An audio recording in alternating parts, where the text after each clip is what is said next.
Hola, ¿qué tal? Mi nombre es Beatriz González Bautista. Tengo la matrícula AL049379 de la licenciatura en Derecho.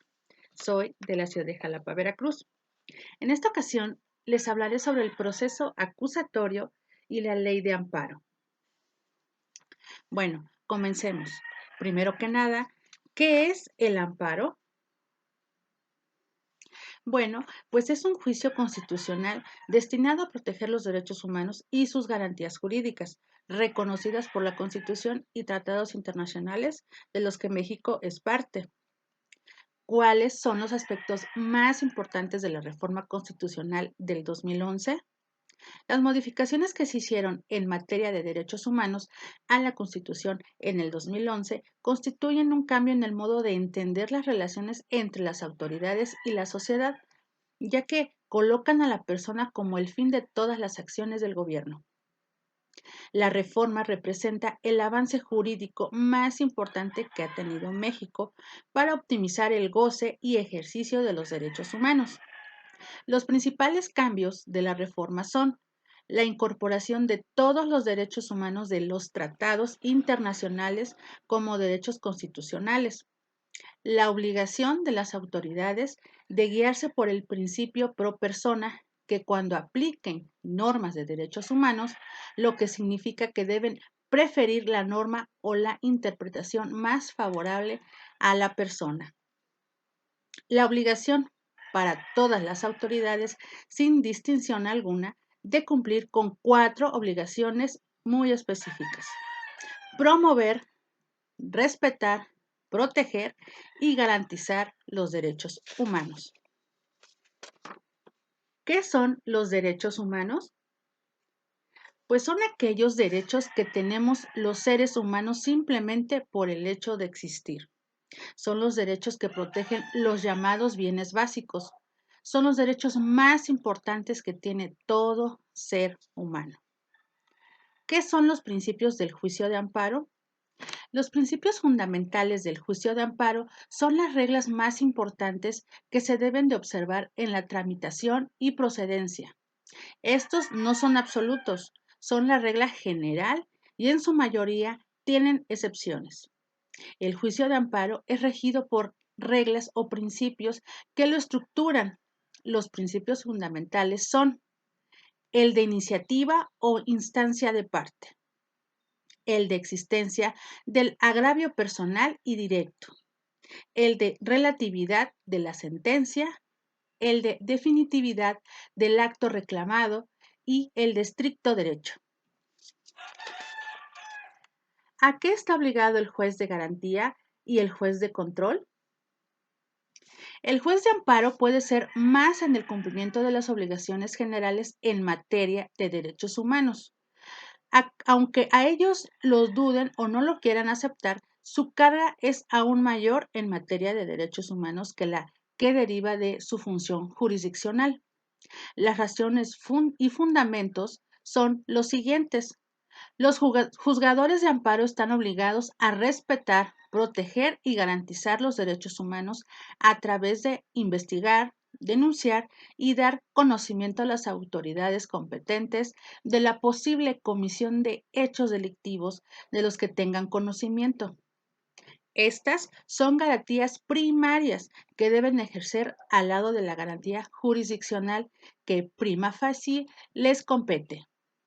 El juez de control se encarga de controlar las actuaciones del Ministerio Público para que no existan violaciones a los derechos humanos. Esto ha sido un gran cambio, pues anteriormente nadie le decía nada al agente investigador. Por ende, muchas veces existían arbitrariedades en la investigación.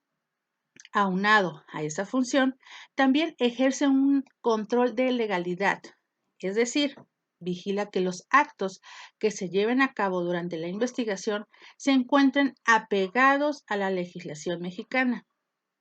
Sus funciones son velar por los derechos de la víctima y del imputado, escuchar a las partes y evitar arbitrariedades del Ministerio Público y decidir con base a lo expuesto por las partes. ¿Qué es un informe justificado? Es el documento a través del cual la autoridad responde y es responsable y participa en el juicio de amparo a través de este documento.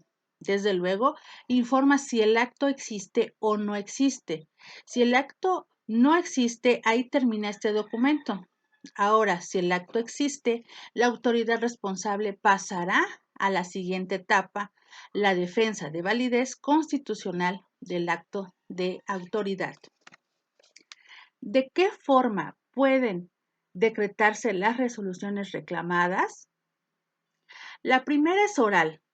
Las sentencias finales que deben explicarse de acuerdo con el mandato del constitucionalismo del artículo 17 en la audiencia pública, lo que las hace resoluciones orales. Y la segunda es escrita. Verifica objetivamente los términos de la resolución, hablando verbalmente precisamente para evitar su ignorancia y hacerlos completamente comunicados y comprensibles. En cierto modo, la videograbación de la audiencia también hace lo mismo porque es casi un registro de lo que sucedió.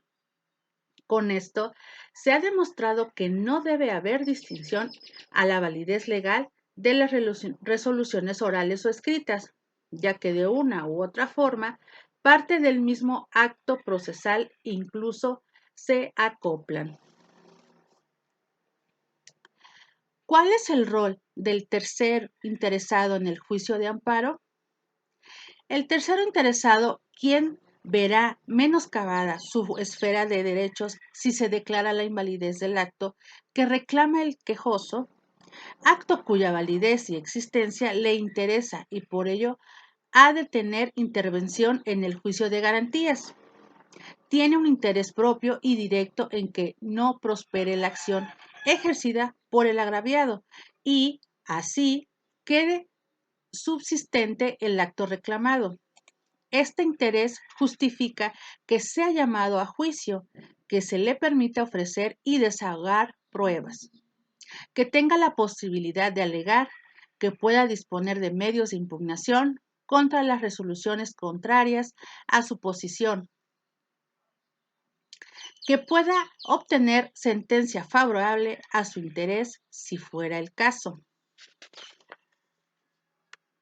¿Qué es la suplencia de la queja?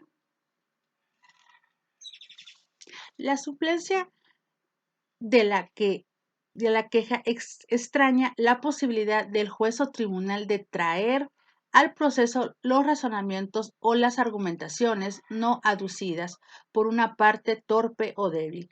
Es decir, se viene a contrariar aquí el principio de sentenciar según lo alegado o lo probado. En verdad, hay cierta suplencia de la alegación, es decir, el tribunal puede introducir al proceso argumentaciones o consideraciones no aducidas por la parte. ¿Qué son las medidas cautelares? Como su nombre lo dice, las medidas que toma una autoridad dentro de un procedimiento penal para asegurar bienes o pruebas, mantener ciertas situaciones sin alterar para evitar posibles daños al interés general o también para evitar posibles daños al interés general o al patrimonio del Estado, para proteger personas, para garantizar la reparación del daño o para evitar que los acusados se den a la fuga. Aunque de acuerdo a la ley, estas se dictan para asegurar la presencia del acusado en el juicio, mantener seguras a las víctimas, ofendidos y testigos y evitar la obstaculización del juicio. ¿En qué artículos de la Constitución Política de los Estados Unidos Mexicanos se regula el cambio de situación jurídica? La fracción décima del artículo 73 de la Ley de Amparo prevé la causal de improcedencia relativa al cambio de situación jurídica que sufra el acto reclamado. En materia penal, esta porción normativa contiene actualmente una muy importante especificación que al reclamarse las garantías relativas a los artículos 19 y 20 constitucionales, solamente se considerará que ocurre ese cambio, cuando él se haya dictado la sentencia definitiva y por ello opera una suspensión del procedimiento que impide la emisión de esa resolución. El principal problema que actualmente se suscita respecto de dicha causal es que, a raíz de la reforma del 18 de junio del 2018, el artículo 19 constitucional ya no se refiere al auto de formal prisión, sino al de vinculación a proceso. Otra dificultad consiste en que el artículo 73, fracción décima de la Ley de Amparo no considera la existencia del auto de apertura de juicio oral y su posible reclamación mediante el juicio de garantías. ¿En qué consiste la suspensión del acto reclamado? Es una medida cautelar tramitada ante el juez de amparo en el caso del amparo indirecto o ante la autoridad responsable en el caso del directo, que se dirige hacia dos genéricos y vinculados propósitos: mantener subsistente la materia del proceso de amparo en aras de pronunciar una eventual sentencia concesoria del mismo, evitando a la par daños de imposible o difícil reparación que afecten el interés jurídico o legítimo del quejoso. Bueno, pues espero que esta información pueda ayudar a despejar sus dudas respecto a este tema de proceso acusatorio y la ley de amparo. Muchas gracias.